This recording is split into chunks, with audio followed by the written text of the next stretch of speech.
solemn oath our forebears prescribed nearly a century and three-quarters ago.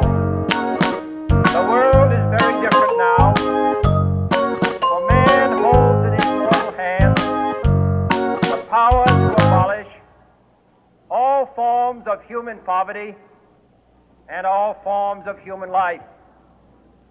And yet the same revolutionary beliefs for which our forebears fought are still at issue around the globe. The belief that the rights of man come not from the generosity of the state, but from the hand of God. We dare not forget today that we are the heirs of that first revolution. Let the word go forth from this time and place to friend and foe alike that the torch has been passed to a new generation of Americans born in this century, tempered by war, disciplined by a hard and bitter peace, proud of our ancient heritage, and unwilling to witness or permit the slow undoing of those human rights to which this nation has always been committed and to which we are committed today at home and around the world.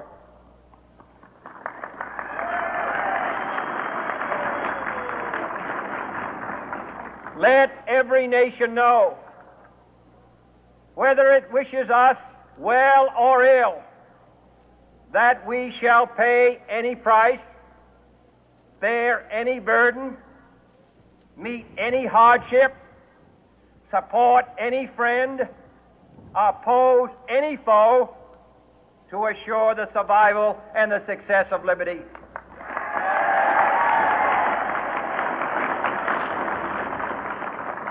This much we pledge and more. To those old allies whose cultural and spiritual origins we share, we pledge the loyalty of faithful friends. United, there is little we cannot do in a host of cooperative ventures. Divided, there is little we can do, for we dare not meet a powerful challenge at odds and split asunder. To those new states whom we welcome to the ranks of the free, we pledge our word that one form of colonial control shall not have passed away merely to be replaced by a far more iron tyranny. We shall not always expect to find them supporting our view, but we shall always hope to find them strongly supporting their own freedom, and to remember that in the past, those who foolishly sought power by riding the back of the tiger ended up inside.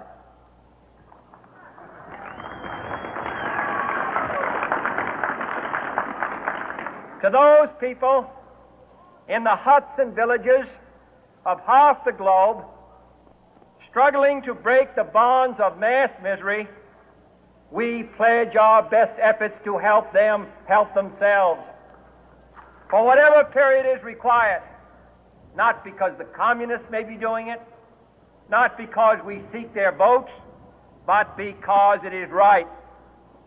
If a free society cannot help the many who are poor, it cannot save the few who are rich.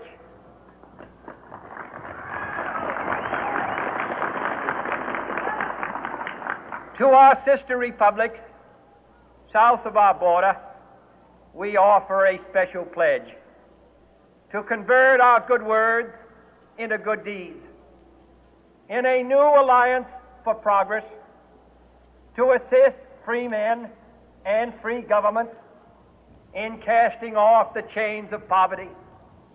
But this peaceful revolution of hope cannot become the prey of hostile powers. Let all our neighbors know that we shall join with them to oppose aggression or subversion anywhere in the Americas. And let every other power know that this hemisphere intends to remain the master of its own house.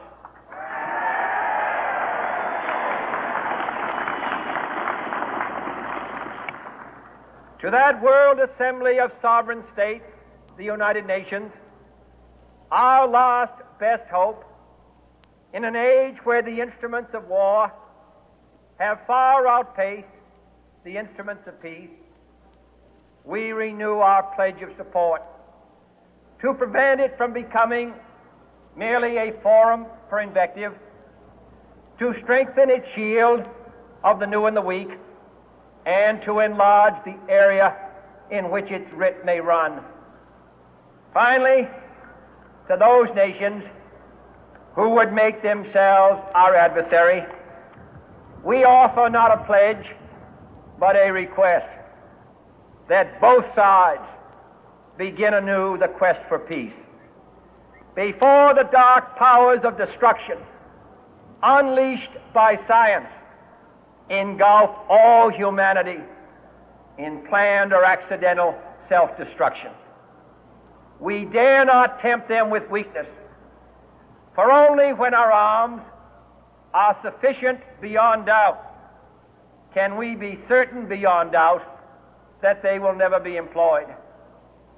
But neither can two great and powerful groups of nations take comfort from our present course, both sides overburdened by the cost of modern weapons, both rightly alarmed by the steady spread of the deadly atom, yet both racing to alter that uncertain balance of terror that stays the hand of mankind's final war. So let us begin anew, remembering on both sides that civility is not a sign of weakness, and sincerity is always subject to proof. Let us never negotiate out of fear, but let us never fear to negotiate.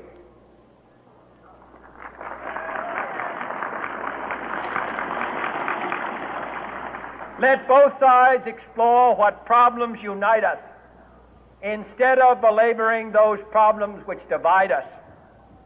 Let both sides, for the first time, formulate serious and precise proposals for the inspection and control of arms, and bring the absolute power to destroy other nations under the absolute control of all nations.